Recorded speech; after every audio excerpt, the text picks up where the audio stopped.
ये लो, तुम्हें कितने पैसे चाहिए मेरी माँ की खिदमत करने के लिए, मेरी माँ की सेवा करने के लिए? बताओ। हैं, हंस रही हो? बताओ। पैसे लेके एक नौकरानी खिदमत करती है, ना कि बहू।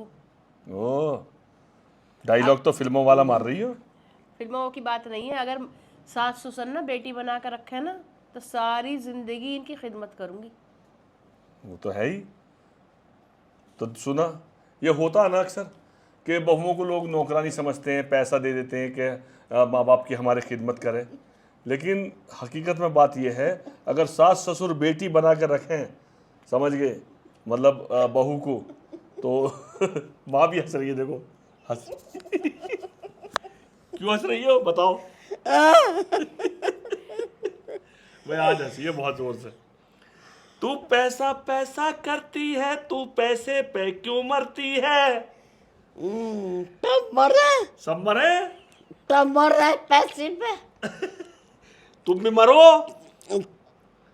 तब तू चाहिए। तू पैसा पैसा कर रही